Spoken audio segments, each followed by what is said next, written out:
Le premier objectif est d'abord de préserver ce patrimoine, parce que ça fait partie du patrimoine de l'entreprise, du journal, La Dépêche, mais aussi pour ses lecteurs, pour les chercheurs, pour les universitaires qui utilisent ce fonds d'archives, qui est une mine d'or en termes d'informations historiques, politiques, sociales, enfin bon, il y a tout dans ces archives.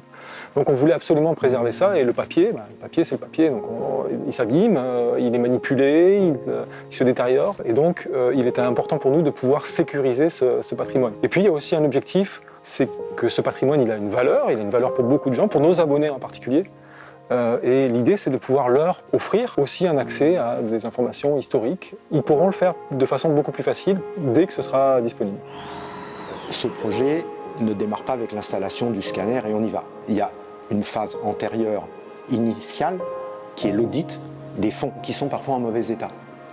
Donc on va déjà segmenter quelles sont les périodes qui peuvent être directement numérisées.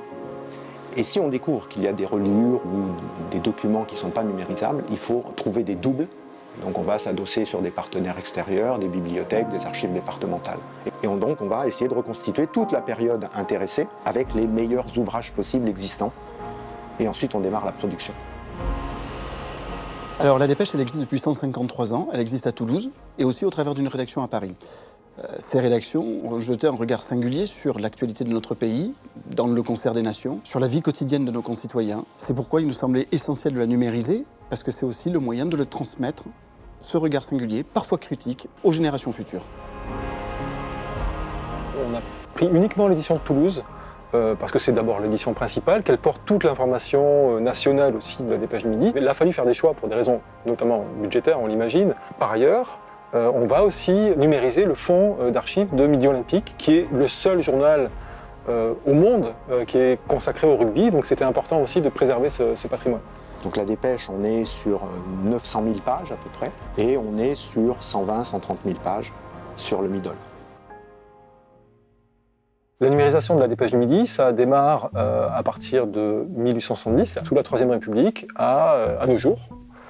Et pour Midi Olympique, ça démarre en 1929, et ça se poursuit jusqu'à aujourd'hui. Et à la fois sur Midi Olympique et sur La Dépêche, déjà une partie a été numérisée par la Bibliothèque nationale de France, dans le fonds qui s'appelle Gallica, jusqu'à la fin des années 40, grosso modo.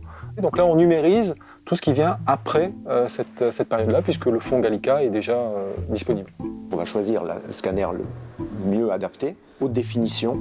On capture en 400 dpi, un opérateur le matin et un opérateur le soir, sur une amplitude globale de 14 heures. On arrive à produire sur une journée autour de 2500 images, à peu près 60 000 pages par mois. Un élément technique primordial de ce projet est la reconnaissance optique de caractère, ou OCR. Ce procédé informatique intervient une fois la numérisation de chaque page effectuée. Un algorithme de reconnaissance de forme vient détecter, puis analyser chaque caractère présent dans notre article. Chaque lettre, chaque chiffre, ponctuation ou encore espace est ainsi analysé. Ce traitement offre la possibilité de rechercher un nom, un lieu, un mot-clé et de le retrouver avec précision dans chaque phrase, article, page ou journal, et ce, dans l'intégralité de nos archives. Cette océrisation, elle est très utile parce qu'elle permettra également de faire un travail de recherche. J'en veux pour preuve 2 ouvrages que nous avons sortis sur 2 de nos grandes plumes, Jaurès et Clémenceau. Sur Jaurès, 1200 articles ont été ainsi numérisés et océrisés. L'océrisation aura ainsi permis là de faire un travail d'indexation. Indexation sur toutes les thématiques travaillées par Jaurès, mais également les lieux et les personnages. Mais on peut aussi imaginer ce que l'on pourra faire avec de l'intelligence artificielle couplée à l'océrisation.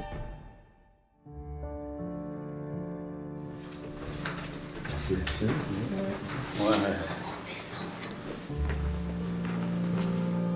Ah oui, je vois venir.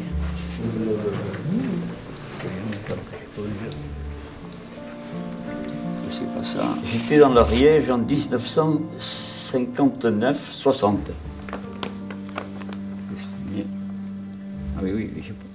La 3e journée de fête fut encore plus lumineuse que la précédente. Le soleil s'était installé en grand ciel. C'est un peu pompeux ça. Au point qu'on n'avait qu'une seule crainte, l'orage. Bien sûr, c'était dans les prés qui dominent le théâtre de la nature. Oui, c'est ça s'appelle l'Espigné, c'est ça. Très bien. Ça me fait drôle. Vous vous rendez compte, c'était en, on a dit 59. 59, mettons 60, 40 et 23, 63, 64 ans. C'est fou, c'est fou.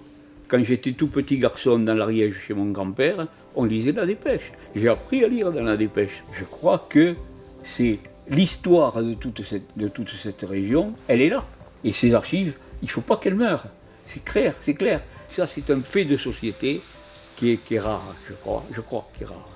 La numérisation, elle va nous permettre de réaliser cet incroyable film, ce regard singulier qui est le nôtre sur tout ce qui a été, et de pouvoir ainsi le transmettre aux générations futures. Et quand on aime le papier, on est forcément attaché à ces archives. Quand on vient ici, c'est toujours un moment d'émotion, hein.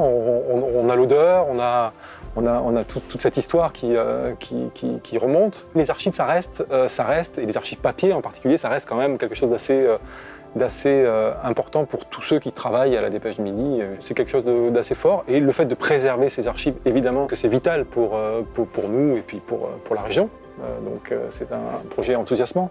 Par rapport à la valorisation de tout ce savoir qui a été déposé et qui est jusqu'à aujourd'hui tout à fait endormi dans ces archives, savoir que ce projet va les rendre vivantes, moi, je trouve ça génial. Depuis plus d'un siècle et demi, nos collègues avant nous ont produit plusieurs dizaines de milliers d'articles, de journaux et d'archives. Qu'ils les aient écrits, qu'ils aient photographiés, imprimés ou qu'ils les aient vendus, ils ont tous été un maillon de cette chaîne discontinue. Aujourd'hui, nous contribuons à cette histoire et quelque part, chaque instant que nous vivons tous se retrouvera un jour dans les archives de la Dépêche du Midi.